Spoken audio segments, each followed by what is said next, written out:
This presentation will cover technical artifacts and errors for X-ray radiography. Artifacts and errors decrease the quality of our radiographs and can result in misdiagnosis. So they're things that we really want to avoid when we're taking our images. Technical errors are things we do as technicians and how we take our exposures that affect the diagnostic quality of the image. You are already familiar with several of the following artifacts: under and overexposure, poor contrast, detail, and poor positioning. We're going to categorize our artifacts and errors into non-processing artifacts, exposure errors, and film processing errors. The things to remember about artifacts in general is that they can be found throughout the image or only on one particular area. More than one type can be found in a single image.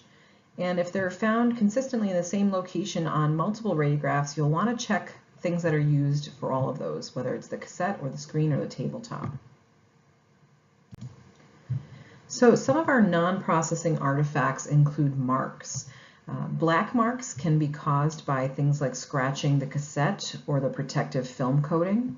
They can be caused by the bending of film. Bending tends to show up as a crescent mark. Black marks can be caused by static electricity, also by rough handling, and by chemical contacting the film before it's processed. White marks can be caused by scratches to the film emulsion, dirt or cracks on the screen, or any foreign material in the cassette such as hair. White marks can also be caused by dirty or gritty water in the rinse or the wash for a processor, and also from contrast media contamination or creasing the film before exposure, or defective screens. Linear artifacts are caused typically by having a problem with the grid or the cassette, or the automatic processor, which we'll get into as a processing artifact. So grid lines, which will be shown in one of the slides coming after this, result in an alternating dark and light parallel lines that are pretty narrow. You might also see the grid damage causing streaky straight lines over the image. Then we can have an upside down cassette, which will come up shortly, also showing linear artifacts. And typically grid artifacts are caused by deterioration or the grid no longer moving. We might also have screen artifacts if we've caused some damage to the screen. And then film fog you should be pretty familiar with. And then there are some miscellaneous artifacts, such as when our X-ray beam is not centered or damage to the target on the anode. So looking at white versus black marks in terms of non-processing artifacts, we can see fingerprints on our emulsion if we press too hard, and we can see them looking as white marks or as black marks. So what I want to show you with these animations is things that tend to be white and things that tend to be black. So when our finger contacts the film before exposure, we're pushing the unexposed silver halide crystals out of the way. So there are no crystals left there to split during the exposure, so we can't get any black there after developing. So after developing, that area remains white. If we've put our finger there before exposure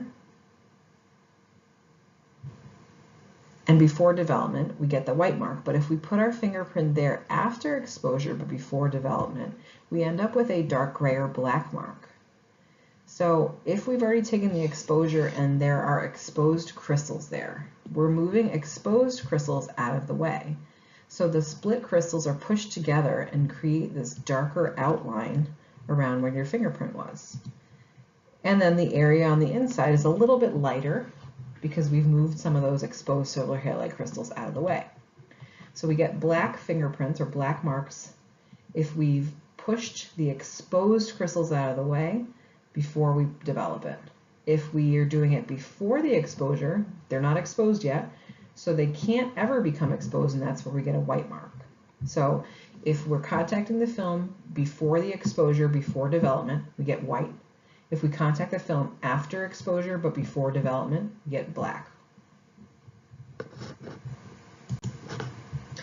So these are examples of bends or creases in the film. They look like little crescent shapes. Again, depending on when they happen, will depend on what color they are. So if they've occurred after exposure but before development, they're going to be black. If they've occurred before exposure, before development, they're going to be white. If you're seeing the crescent, that's a bending in the film. So this is typically when we're picking up the film, either when we're putting it in the cassette to start or we're moving it to the automatic processor and we bend it, that's where we're going to see these creases. This is an example of an upside down cassette causing a linear artifact. So what you're seeing is these circles and these lines. This is the back side. So I've altered the contrast a little so you can see it better. That's why the skull shows up kind of funky looking. But these circles and lines are indicative of having an upside down cassette. These are one of the linear artifacts. These are grid lines you'll see on both sides here where the brackets are. So notice you're seeing radio opaque and radiolucent alternating lines, and they're pretty narrow. Those are indicative of grid lines. And then if we have grid deterioration, you'll see kind of this streaky, grayish, whitish look over the entirety of the image. So that's grid deterioration. So you'll want to get a new grid pretty quickly. These are little fern-looking black marks caused by static electricity. So static is typically in exceptionally dry or low humidity conditions, and we get a spark of light when we're pulling the film, say, out of the bin or the box, and that light ends up showing up as a black fern artifact after they're developed. This is a screen artifact where moisture has been absorbed into the phosphor emulsion. So this image has these tiny pinpoints of clear film on the final image, and it's irreversible. So we have some moisture now inside the phosphor crystal layer, and that's what's causing these little dots. We can also have splashing of development chemicals causing a similar thing. And what it's doing is masking the light from the screen. So anywhere there's a little white dot, the screen isn't able to produce any light. So it doesn't allow the light from the screen to reach the film. And it should show up in the same place on several radiographs. Sometimes this happens when we have residue building up from screen cleaners. So you want to make sure that you're using distilled water after you clean them to remove any residue, and that they're totally dry before you close the cassette. This is a case of film fog. So remember, film fog is going to cause an overall gray appearance to your image that doesn't change when you alter the exposure factors. So causes of film fog include light, heat, radiation, including scatter, expired film. And the other artifact you may notice on this particular image besides film fog, and again, that film fog is across the entirety of the image, not just in the unexposed border here. The other artifact has to do with our femurs, looking distorted on this end. Foreshortening would be the answer. So let's look next at some exposure errors. These are things that are happening when you're taking the actual exposure. Motion, double exposure, collimation errors, film density, contrast, or detail, foreshortening, again having to do with those femurs or long bones that are not parallel to the receptive device, and then some miscellaneous errors like the Bucky tray not being pushed in completely, or using two pieces of film in a cassette, or having the incorrect source image distance. So this is an example of motion. So what you notice here is that the image is not crisp and detailed, it is pretty blurry. So that's a motion artifact. Some causes of motion include the breathing of the patient, if the machine, the restrainer, the patient moves during the exposure. Again, we see blurry image without much detail. So how we can prevent our patient from moving during exposure, chemical sedation is a great option. Also, sometimes if you blow on the patient's nose or eyes right at the time of exposure, they'll hold still. Now this is a different artifact than what you just saw with motion. This is called double exposure. Double exposure occurs when two images are superimposed on the same piece of film or the same image. Both of these images are fairly sharp, but the superimposition results in a little loss of detail. But you don't actually see a lot of blurriness. So we see two sets of femurs. So there's one femur, there's the other femur down here. Here's one pelvic inlet, here's the other pelvic inlet here, and then again, two different femurs over here. So two crisp images superimposed over each other. Sometimes this happens if we accidentally press the foot pedal but it doesn't go down all the way, and then we try to repeat the exposure with the foot pedal working all the way. You'll get that. Or sometimes if you forgot to take out the piece of film or erase the cassette, if you're using digital, and you take a second image. Now, we've talked quite a bit about film density in terms of radiographic critiques, so I want to address some of the things that can cause increased film density and decreased film density. Remember, we typically see decreased film density. We see when the background is not black, when it's looking gray. Increased film density we don't typically notice as being increased film density because we see that the background is black, and once it's black we kind of leave it alone. But if you're finding that your background is black and your image looks overexposed and you're not able to get it to start looking better by fixing your KVP, it is something to look at. Whether your MAS is too high or your source image distance is too short, or perhaps your measurement was too great, or you even have screen speeds that are too fast. And again, this is leading to what looks like overexposure, but if you change your KVP, you're not noticing much of a difference. Now we have to look at, well, is it the film density that perhaps is the problem? And then again, if you look at the decreased film density, again, we've looked at some of these issues before in our critiques. So MAS being too low would be our general implication, or too much of a source image distance, screen speed being an issue, or the improper time, or again, the improper film or screen match. So I wanted to show you an example of incorrect source image distance. So in the top image here, we have incorrect source image distance where we're getting this kind of grainy or foggy appearance to the picture. But in the bottom image, when we've used the correct source image distance on the same patient, we're ending up with a clearer appearance of them.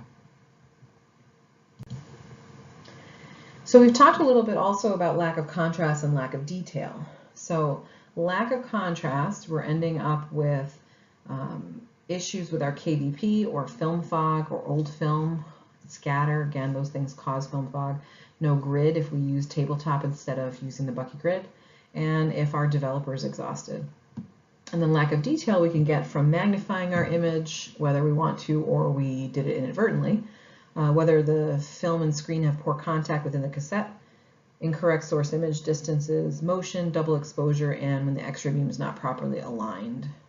So these are some of the issues you have seen so far, and really what they're causing on your image in terms of artifacts or errors. So one of the biggest exposure errors that we see a lot is foreshortening. So remember that results from our anatomy of interest not being flat against the receptive device. So for our VD extended pelvis views, it typically occurs with our femurs. The distal end of the femur shows up as distorted. Improper collimation can also be an error. That is when we have extra scatter, say if we've collimated too little, or if we've collimated too much, we end up losing a part of the anatomy of interest. We can also have problems when we put two pieces of film in the cassette accidentally. We end up with an image poor in detail and possibly underexposed. Now, we used to, when using film, create a photocopy of an image. If we knew we were going to need a photocopy of an image, we would stick two pieces of film in the cassette, and we'd realize that it wouldn't be the best image on either image of either piece of film, but it was a way to allow the client to take an image to a referral doctor, and we keep one at the clinic. So it was something that's done, but didn't give us the best images. And then something else that we need to worry about is when the Bucky tray is not pushed in completely under the table, that's going to end up with losing a part of the anatomy of interest, because if you think about it, your cassette is no longer aligned with your patient. So you're going to get some inconsistent film density because the Bucky's not pushed in, and also losing part of your anatomy of interest. So film processing errors are errors resulting when we're actually processing the film. So things like film processing, the X-ray machine, chemicals, handling the film can all impact this. Specific film processing errors, film fog, overexposure to the safe light, which we talked about when we were talking about imaging on film, film density, developer fixer and wash issues, and automatic processor malfunctions, all of which we talked about when we were looking at automatic processing. So film fog, again, this is the same image you've seen before. If we look at it in terms of processing, we may have light leakage causing film fog, exposure to chemicals, outdated or old film, high temperature, high humidity, over-replenished developer, so things are becoming too black, contaminated chemicals. Oxidized developer is going to give us a different look than this, but it will cause an issue. Wrong film type or safe light used, or overexposure to safe light can also cause these problems. So if we have film fog, we get this gray appearance, doesn't change with the alteration of exposure factors. And again, we mentioned that we also have foreshortening in this particular image. So this image is a film processing error, and it might take a little bit of thinking to kind of gather what's actually happening. So the actual image that looks correct is in this boxed out area here. The image that's on either side of it is actually overexposed. So what do you think could have happened here? If this is the correct looking piece and the other areas are overexposed. So this is actually an example of overexposure to the safe light. So what happened was the technician took the cassette, opened it up, the piece of film had the exposure on it of the pelvis. They decided instead of taking this piece of film and moving it directly to the automatic processor, they were going to first get a piece of new film out of the bin. So what they did was they stuck the lid from the new box of film over top of their image, grabbed their new piece of film, put this box cap back on, and then decided to throw this piece of film through the automatic processor. So while they were taking the film out, what was happening is this area was protected by the box cover, and the rest of the film was getting overexposed to the safe light. So it was still getting visible light contact, so it was darkening. So this area again was protected, and the rest of the image was darkening due to overexposure to the safe light. So again, when you're working with film, first goal is to put this piece of film in the processor and then get your new film out. So if we look at increase and decrease film density related to film processing this time, we end up with a different list. So increased film density, overdeveloped, too high developer temperature making things too black, too concentrating developer, too replenished developer, or our rollers are too slow. So all of these look at more developer time. More developer time means things get blacker. In terms of decreased film density, underdeveloping, too low of temperature, exhausted developer, contaminated developer, under-replenished, and too fast through the developer. So if we look at decreased film density, it means we didn't have enough time or effort by the developer to make things black, so things will look grayer or whiter. So this is a very good example of when the developer is exhausted or oxidized, needing replacement. The overall image looks washed out. So the developer hasn't had enough contact time or can't work well enough to make the image as black as it needs to be. So if you have a whitewashed image like this, that is due to either contaminated or exhausted developer or oxidized developer. So whitewash means a developer problem. Or again, the rollers are too fast and you've moved through developer too fast. So not enough contact time by the developer to work qualitatively. If you end up with an image that looks uneven in terms of development, so some of it is gray, some of it is properly black, we may have issues of streaking due to uneven drying, or there might be low chemical levels. But if you see the film coming out yellow or brown, that is a fixer problem. So if it's yellow or brown, we have exhausted fixer, so there's too much silver already in it, can't wash away the unexposed silver halide crystals. Or the film's going through the fixer too fast if the rollers are moving too fast, or if the film's stuck together during processing, or it was not rinsed well. You get that yellow or brown look. So this is one where you would see an issue with the fixer. You can also see this kind of streaky appearance up at the top here from the film not washing correctly. So if you didn't have any liquid in your last basin, your last rinse or wash coming out of the machine, you may end up with browning over time because you didn't remove all the chemicals, and your film might also feel sticky. The other thing you're going to see with your fixer is that if the film is not fixed correctly, you'll end up seeing this kind of milky or pink appearance to the image. So overall, this image is supposed to look a little bit milky or a little bit pink, and that is also not being fixed correctly. So it's not underexposed or whitewashed like the developer, that's got kind of this milky or pink appearance. We also have some other film processing errors. We have things like drip lines, which are caused by water dripping on a dry film. So that's again the reason why we need separate wet and dry areas in darkroom. You might also see gritty or sticky texture to the film. That could be a dirty chemical tank or inadequate rinsing, or possibly scratches caused by misaligned rollers in the processor. And then you might see some streaks. So we've already talked about very narrow lines, those grid lines, but now we're looking at wider lines. So they're a little hard to see here, so I'll outline some of them for you. So we have wider and darker lines that are a little more spread out, say 1/2 inch to 1 inch apart. These are due to dirty rollers in the automatic processor or dirty water. So we're having kind of a hesitation of the roller to move properly to take the image through the chemicals consistently. So we want a nice smooth roll. We don't want this kind of start and stop effect. That start and stop effect is going to get you these lines here that you don't want to see over your image. So those are dirty rollers or sticky rollers. Now you might also end up with wet or damp film coming out of your machine. The causes there are typically thermostat malfunction where the dryer temperature is too low or there's not enough air venting. You might also see wet or damp film if you ended up with film that overlapped and were incompletely processed. So sometimes if you feed the film too quickly into the machine, it results in the film sticking together during the processing. So those are some other artifacts that you'll want to watch out for. So this PowerPoint hopefully addressed some of the common artifacts you'll see, both potentially in digital images and in film images.